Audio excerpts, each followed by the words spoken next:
Hey guys, and welcome back to my channel. In this video, we're going to be doing an axolotl care 101 video. It has been a highly requested video and I'm finally getting around to doing it. For those of you who don't know, I have an axolotl currently. Her name is Meeshu. She's about 2 years old and she is a leucistic axolotl. So if you guys are preparing for an axolotl, or you're thinking about getting an axolotl, or you even just got an axolotl, then this is the video for you, because today we're going to be covering all the basics of axolotl care. So just to give a little background history on axolotls, axolotls are also known as the Mexican walking fish, who haven't gone through the process of metamorphosis. They originate from small lakes in Mexico City and they usually grow up to be 6 to 12 inches long, but can grow up to be 18 inches. But that's rare. Their life expectancy is an average from 10 to 20 years, but there has been records that they definitely live past 20 years. They're very delicate and soft to touch, but you shouldn't touch them at all. They could also be cohabited, but again, just like any other animal you want to cohabit, you have to make sure you do the proper research, because the axolotls in particular can eat each other and will eat each other. So let's get into the habitat itself. I have a 20-gallon long tank for Meeshu. I recommend this as the minimum. Some people say 10, some people say 15, but I actually just recommend getting the 20-gallon long, because then you don't have to upgrade that later on, because they grow up pretty quick and you always want to make sure that they have the proper space to grow.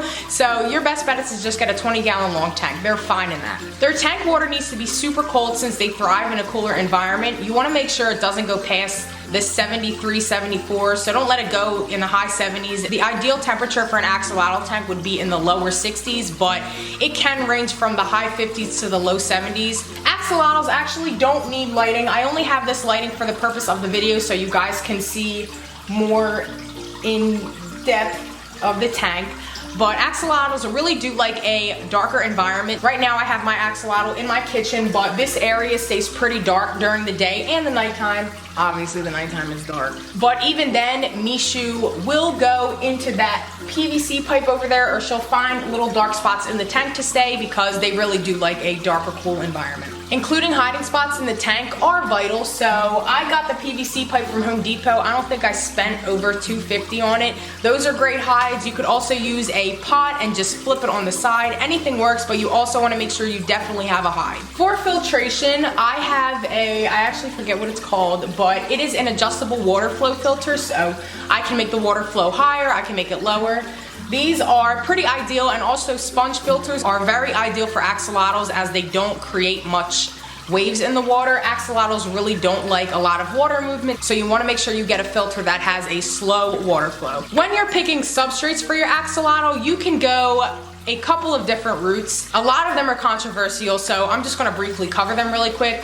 Some people don't use any substrate, but that can cause stress for the axolotl because they don't have anything to really hold on to. Your second option can be what I have, so it's either really fine sand or gravel. This is good because even if the axolotl does ingest the substrate, they're more than likely not going to get impacted because of how fine it is. If you're going to use gravel, do not use gravel that they can easily ingest, or big pieces of gravel. Anything the size of an axolotl's head, they will ingest.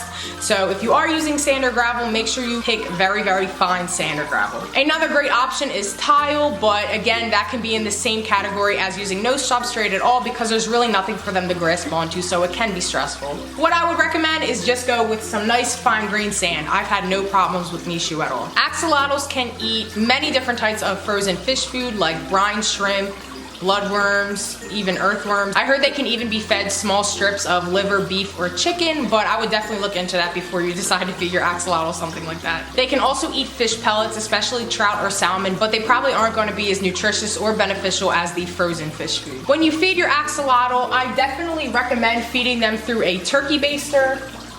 Not a turkey baster, I don't really know what this is called, but a turkey baster, something like this. It makes it a lot easier for feeding because you can easily just suck up the worms and then put it in front of your axolotl and let them go. This is so it's easier for the axolotl to eat. There's a less chance that they're going to ingest the sand or any substrate you have with them, and you know how much they eat.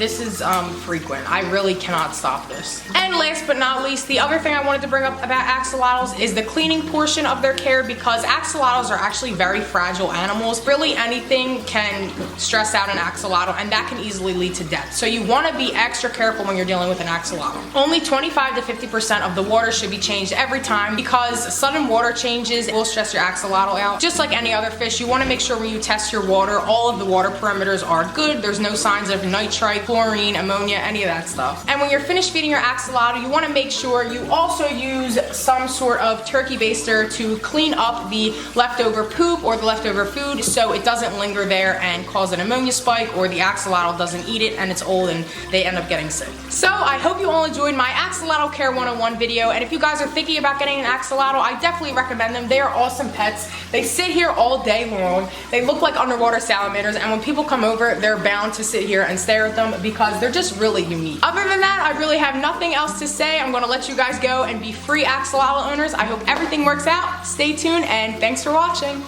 Wait, I said my outro wrong. Thanks for watching, and stay tuned for the next video.